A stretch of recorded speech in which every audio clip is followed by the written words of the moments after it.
안녕하세요. 주식 분석가 달수입니다.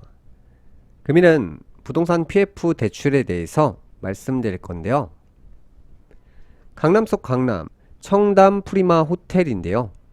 시행사에서는 최고급 주상복합을 짓기로 계획하게 되면서 2022년 당시 평당 약 3억 원에 매입하게 됩니다. 4,085억 원에 매각되었고요. 매각 이후 개발이 중단되었고 그 이유는 진행 중인 대출이 막혔기 때문인데요. 짓기만 하면 초고가 분양이 가능했던 청담동 불패신화는 막을 내리기 시작하니 강남의 몰락입니다. 1등은 영원하지 않는 공식인데요. 국내 PF 대출 규모는 130조 원대로 저금리 시기 엄청나게 돈을 풀면서 위기가 찾아왔습니다.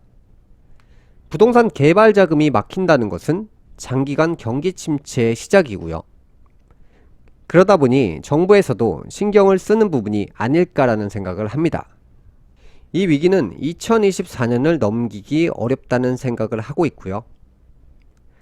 돈풀기로 성장한 시장이 대출이 터진다는 것은 거꾸로 자본시장의 몰락이자 최소 10년간 경기 침체 시작이지 않을까라는 생각을 합니다. 2020년부터 약 4년간 이어온 부동산 호황기, 그동안 엄청나게 증가한 빚이 있죠. 경제는 빚으로 성장시키지만 경기 침체 역시 빚으로 만듭니다. 현재 경기 침체는 대부분이 보유한 대출이 원인이고요.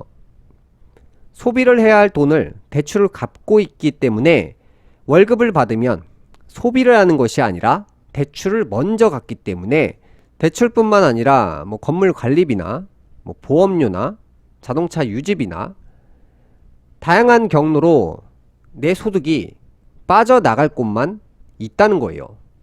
그러다 보니까 남는 돈이 없으니까 소비를 줄이겠죠. 그래서 소비를 줄이다 보니까 자영업자분들이 돈을 못 받겠죠.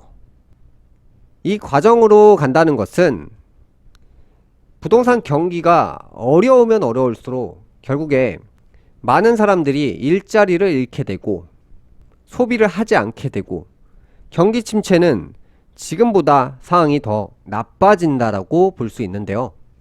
부동산 PF 대출이 폭탄인 이유가 담보나 신용을 통해서 빌리는 자금이 아니라 사업계획서를 가지고 대출을 받는 방식입니다.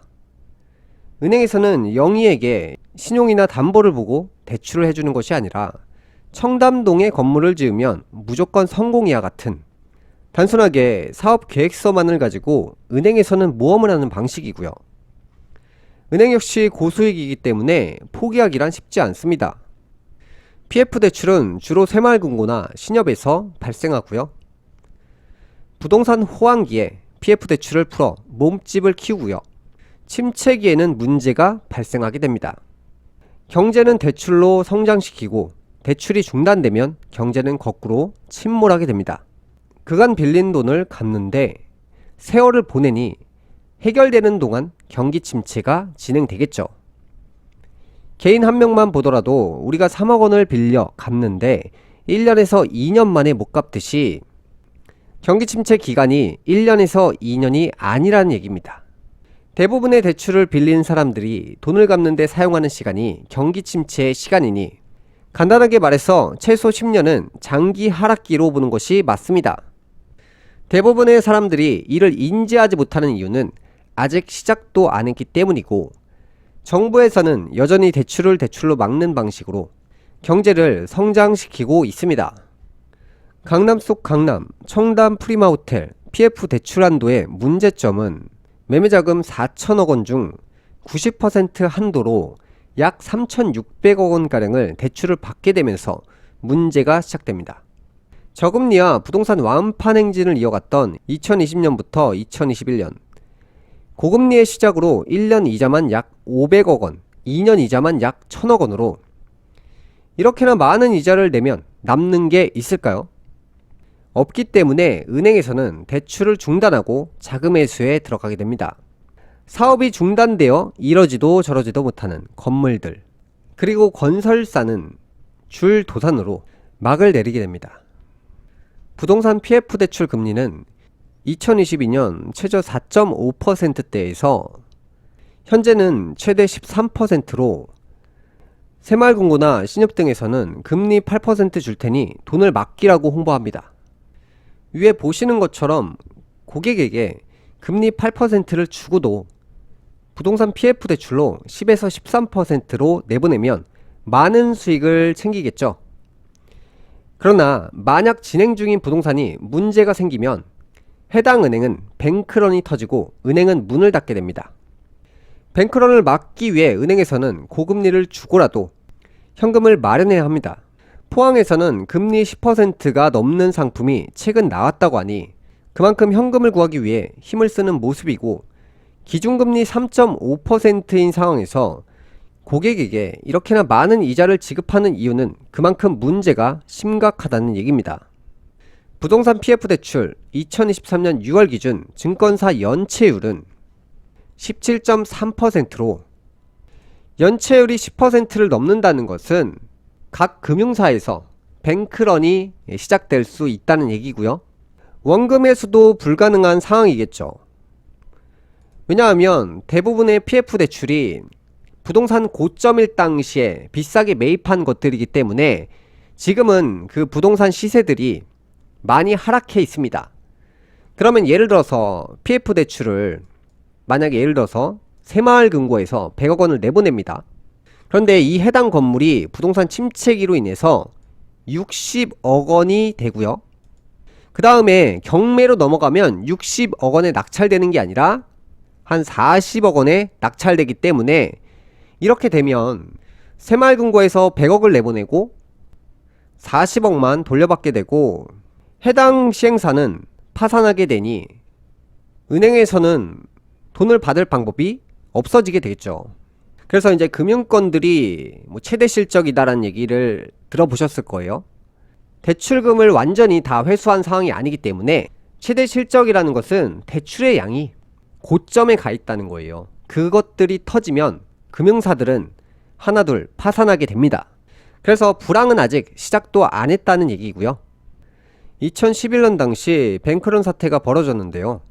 예금자 보호를 받지 못한 사람들 10만 명이 1조 3천억 원을 돌려받지 못했습니다. 부동산 PF 자금은 결국 고객 돈이고요. 당시 LIG 건설, 삼부토건, 동일토건, 지능기업 등 중견기업들이 무너졌고요. 당시에는 저축은행들만 문제가 있었으나 지금은 증권사들까지 동참하고 있습니다. 금융권의 줄도사는 이전보다 심각할 것으로 예상하고 있는데요.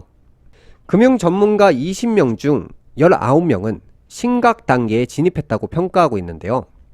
그 시기를 2024년으로 얘기하시는 분들이 대부분입니다. 2010년 저축은행의 PF 대출 연체율은 25%였습니다. 그러면서 뱅크런이 벌어지고 많은 은행들이 파산하게 되었죠. 자, 지금 현재 2023년 6월 증권사 연체율은 17%대로 이전과 동일한 수치를 향해서 거의 다 왔습니다. 대출을 정책을 통해 막을 수 있을까요? 없습니다. 손님이 없는 거리에 자영업자가 생존할 정책이 있을까요? 없습니다. 돈을 빌려주는 방법 외에는 없는 거예요. 핵심은 부실한 것들을 정리가 되는 과정이 필요합니다. 그런 것들이 부동산이나 자영업자 시장이 붕괴가 되면서 그 과정에서는 경기 침체에 들어가게 되겠죠.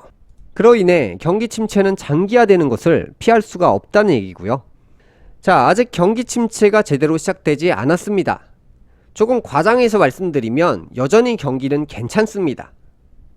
왜냐하면 코로나 이후에 2020년부터 2021년에 풀린 돈이 워낙 많기 때문에 많은 사람들이 많은 돈이 풀린 것을 기준으로 생각하고 있는 거예요.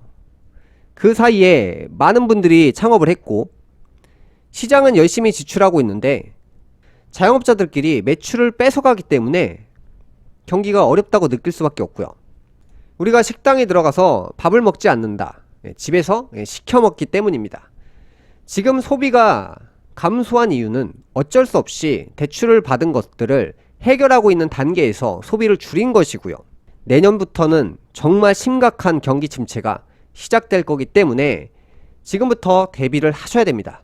그래서 많은 자영업자분들에게 제가 가게를 정리하셔야 된다를 2021년부터 반복적으로 말씀드렸습니다. 그 다음에 2021년 초부터는 부동산, 아파트나 상가, 토지를 전부 다 정리하실 타이밍이라고 말씀드렸죠. 당시가 실제로 고점이었고요. 어차피 이 과정을 내가 눈 가린다고 안 볼 수가 없습니다. 어차피 내가 경험해야 되고 봐야 될 상황이기 때문에 지금부터 많은 것들을 준비하셔서 실행하시게 된다면 제 생각에는 피해는 최소한으로 줄일 수 있지 않을까라는 생각을 합니다. 금일 방송 여기까지 하겠고요. 다음 시간에 뵙겠습니다. 시청해 주셔서 감사합니다.